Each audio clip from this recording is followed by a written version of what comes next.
Welcome Ragnarians. My name is Dave. And I'm Jen, and what you're about to watch is Oscar-worthy.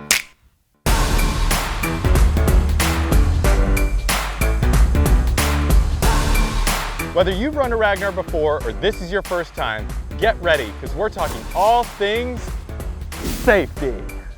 Curious about what the heck it is you even signed up for? What on earth is a Ragnar Trail? Well, we have another video for that, and the reality is, pretty soon you're gonna find out what this is all about. First things first, you're gonna wanna grab that phone and download the Ragnar app, the correct Ragnar app. This is going to have everything you could possibly need to know for your event. There are loop maps in there, course highlights, and of course, you guessed it, safety rules. Before we dive into exactly what Ragnar's safety rules are, let's be clear that any violation of these leads to a strike. 3 strikes and you're out. As in, out of the race, disqualified, can no longer participate. If you follow all the rules in this video, you should have a home run race from start to finish. Ready? Before we even hit the trails, let's talk about our responsibility as visitors in these special places. We are guests to these communities, the campgrounds, and trail systems. Please respect them, don't trash them, and leave no trace. Please stay on designated Ragnar Loop trails and don't wander off the beaten path. This disrupts natural vegetation and could lead to an encounter with wildlife you might not exactly want to meet. Back to trail running. If this is your first time, there's a few courtesy tips we have. Many of our trail systems are single track. This means running in a single file line, not shoulder to shoulder with your buddy. If you'd like to pass someone, please announce yourself with a nice, sturdy, on your left, and then gently pass them on the left, of course. Coming up on your left. Thank you. While out on the trails, please use bone conduction earphones or run with one earbud out and at a volume that you can hear your own footsteps. If you can't hear your own trot or instructions from course staff and volunteers, you're doing it wrong. Now, let's get ready to Ragnar. After you arrive at the venue, one person from your team will pick up your runner bib. Make sure your bib is facing forward on the outermost layer of clothing with your number clearly visible.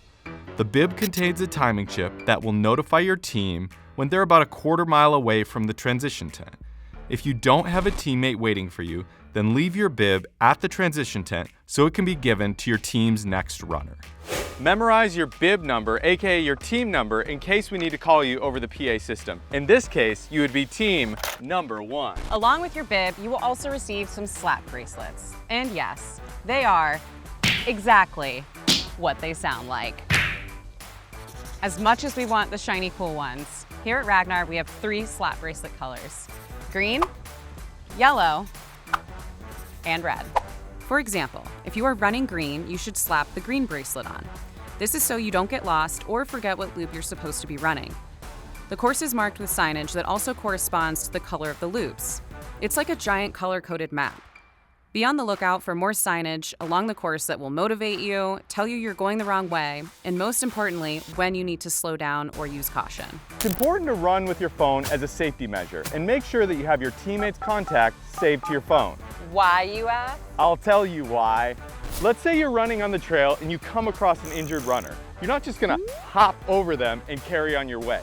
That's not who you are. You're a hero. If this happens, call a teammate back at camp if you have cell service. Give them all the information you can, including the injured runner's team number, last mile marker you passed, and ask them to tell someone from Ragnar right away.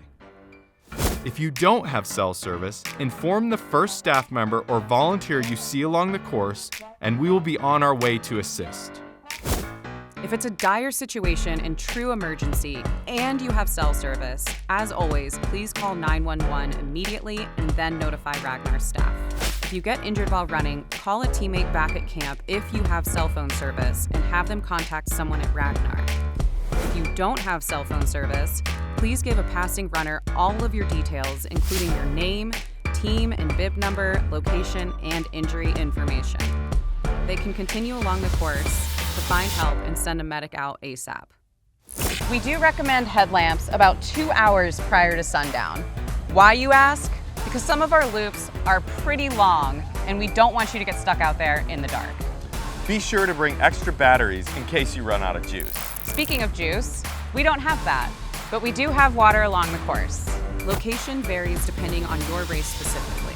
There is also water, electrolyte water, coffee, and hot chocolate in the village. Look, this is a multi-day event. Unless you're a camel, you're gonna wanna drink water. And you're going to need reusable water vessels. Here at Ragnar, we care about the planet. One of our sustainability efforts is being cupless, which means BYOWB. Bring your own water bottle and coffee mug and anything else you wish to fill with fluids. If you forget a reusable water vessel, you can always pick one up at our gear store on site at the race. This next part's for all you party animals. Drinking alcohol dehydrates you. We recommend saving the celebratory drinks until the race is over, but if you choose to drink during the race, please do so responsibly and hydrate with extra water to make up for it. Headaches, hangovers, and camping don't exactly go well together. What happens if a runner is taking longer than expected? And I mean significantly longer than expected. We call this an overdue runner. If a runner is taking longer than you thought or what was predicted, please contact one of our staff members so that we can gather information and send out a search crew if necessary. What happens if you run into wildlife? It's natural. Literally, we're in their home. Every now and then you'll run into wildlife. As always, whether you're at our event or not, if you see a worrisome wild animal on the course, stop running. Make yourself big, wave your arms above your head, don't turn your back on the animal, and remain calm while you back away while still facing it. So easy to say now. Depending on where your race is, there might be special wildlife that you are not used to, especially if you're traveling from out of state. As always, be aware. What happens if you want to tell scary ghost stories and roast marshmallows? You can, just not at your campsite. We will have Ragnar-made campfires in the Ragnar village. No open flames or campfires will be allowed at individual campsites. Did you get all that? Sure hope you did. Remember, let's conserve the trails that we run on and leave no trace behind.